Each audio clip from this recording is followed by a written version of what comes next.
Assalamualaikum warahmatullahi wabarakatuh. Kami mahasiswi Universitas Negeri Medan, Fakultas Ekonomi, Jurusan Akuntansi, kelas Akuntansi B 2019. Mata kuliah Pendidikan Kewarganegaraan dengan dosen pengampu Ibu Sri Yunita SPD MPD. Kami dari kelompok 6 yang beranggotakan Winda Hidayah, Hana Sofia, Yulia Dwi Saputri, dan Nina Devrianti. Demokrasi di Indonesia. Apa itu demokrasi? Yang pertama, menurut Abraham Lincoln, demokrasi ialah sebagai pemerintahan yang berasal dari rakyat, oleh rakyat, dan untuk rakyat. Yang kedua, demokrasi menurut bahasa Yunani adalah pemerintah oleh rakyat.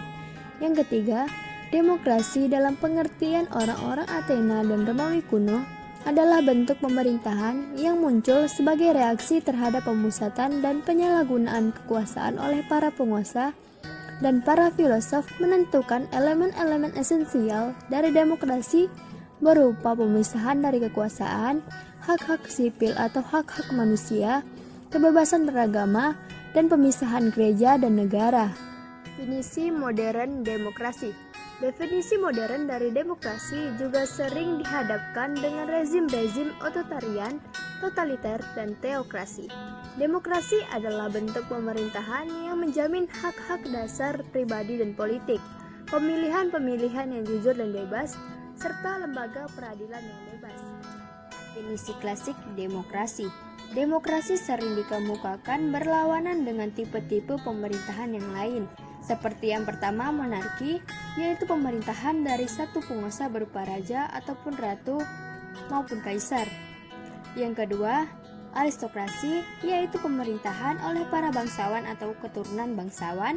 Yang ketiga, oligarki, yaitu pemerintahan oleh beberapa orang. Yang keempat, teokrasi, yaitu pemerintahan berasal dari Tuhan, yang pada kenyataannya dimaksudkan adalah pemerintahan oleh pemimpin-pemimpin religius. Dan yang kelima, kediktatoran, yaitu pemerintahan yang berasal dari rakyat direbut dengan kekuatan, lazimnya dikenal sebagai kediktatoran militer. Mayoritas negara-negara demokrasi di dunia dikenal sebagai republik-republik, yakni para pemimpin pemerintahannya dibentuk melalui pemilihan. Bahkan terdapat beberapa negara yang dikenal sebagai negara demokrasi yang dijalankan dengan baik, namun menganut kerajaan-kerajaan konstitusional seperti Inggris, Spanyol, Belgia, Nederland, Luxembourg, dan Skandinavia. Sejarah perkembangan demokrasi. Dalam berbagai pustaka dalam kehidupan, demokrasi telah terjadi jauh pada abad keempat dan 5 sebelum Masehi, yang dipraktikkan sebagai sistem-sistem politik pada zaman Yunani kuno, tepatnya negara kota polis Athena. Dalam pemahaman awal dunia sendiri, Aristoteles menyebutkan 3 pemerintahan yang baik dan 3 pemerintahan yang buruk, yakni demokrasi termasuk pemerintahan orang banyak yang berorientasi pada kelompoknya sendiri, sedangkan pemerintahan orang banyak yang baik disebut dengan timokrasi. Kehidupan demokrasi mengalami pasang surut. Dengan kehancuran Yunani dan Romawi serta kokohnya kekuasaan monarki absolut di Eropa sampai dengan abad pertengahan, terjadi kondisi yang tidak diharapkan dalam kehidupan demokrasi, yang dalam perkembangan sejarah Eropa disebut dengan zaman kegelapan atau Dark Age, yakni terjadinya akumulasi kekuasaan absolut dari para raja-raja yang mendapat restu dari para pemimpin gereja.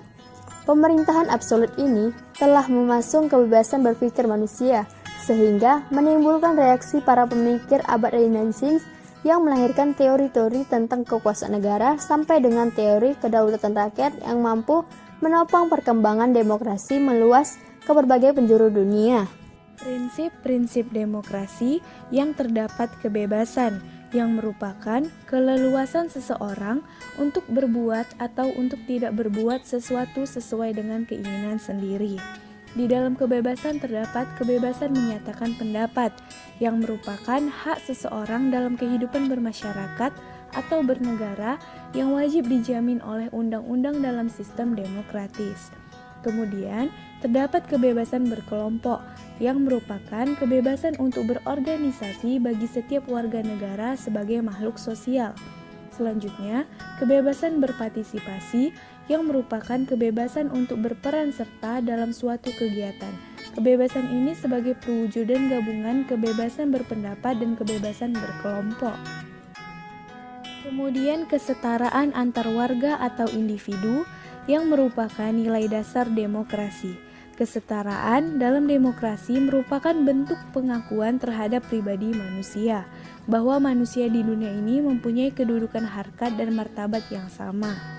Selanjutnya pluralisme, yang berarti majemuk, tidak tunggal, sesuatu yang sifatnya plural memiliki ciri tidak sama. Pluralistik dalam kehidupan manusia dapat bermakna bahwa manusia di dunia itu tidak sama. Namun dengan ketidaksamaan tersebut, faham pluralis memberikan intensitas yang sama sebagaimana adanya eksistensi individu diakui apa adanya. Selanjutnya, paham individualisme. Kehidupan berdemokrasi tidak dapat dipisahkan dengan paham individualisme, yakni paham yang memposisikan dan menjunjung tinggi individu dalam kehidupan bermasyarakat, berbangsa, dan bernegara. Selanjutnya, keadilan. Kebebasan, kesetaraan, dan pluralisme merupakan satu realisasi bentuk keadilan.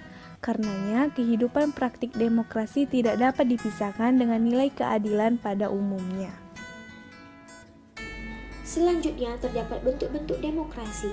Kesepahaman tentang konsep demokrasi sebagai kekuasaan pemerintahan di tangan rakyat pada tingkat implementasinya dalam kehidupan bernegara.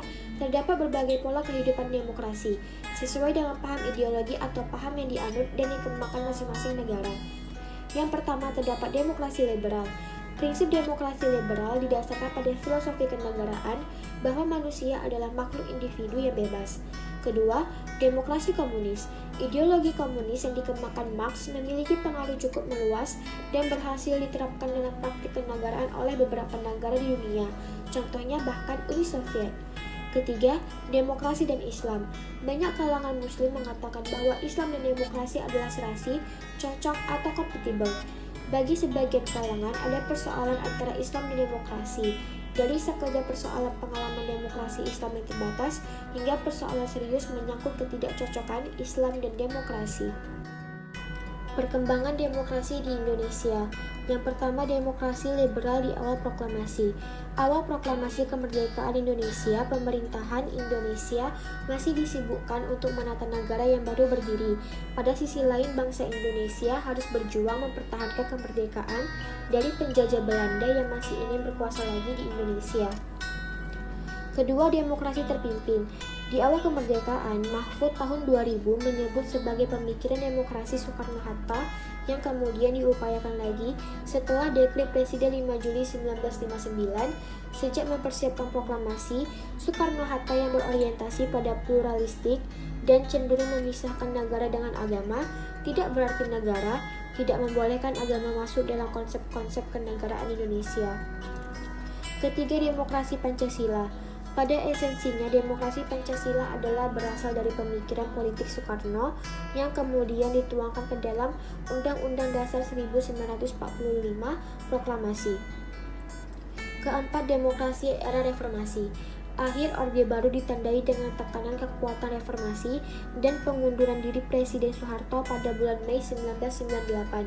Bila demokrasi di Indonesia pernah diperkenalkan dengan label demokrasi terpimpin dan demokrasi Pancasila, maka sampai saat ini kita tidak lagi mendapatkan label tentang pelaksanaan demokrasi di Indonesia. Pemilihan umum merupakan sarana demokrasi dalam mewujudkan hak warga negara atau rakyat sebagai pemegang kedaulatan rakyat. Sebagian besar negara di dunia melaksanakan pemilihan umum guna memilih wakil rakyat yang akan duduk di lembaga perwakilan, baik atas nama wakil rakyat atau atas nama wakil daerah. Pemilihan umum juga dilaksanakan untuk memilih kepala pemerintahan pada negara dengan sistem parlementer, tetapi juga memilih kepala negara dan merangkap kepala pemerintahan pada sistem presidensial.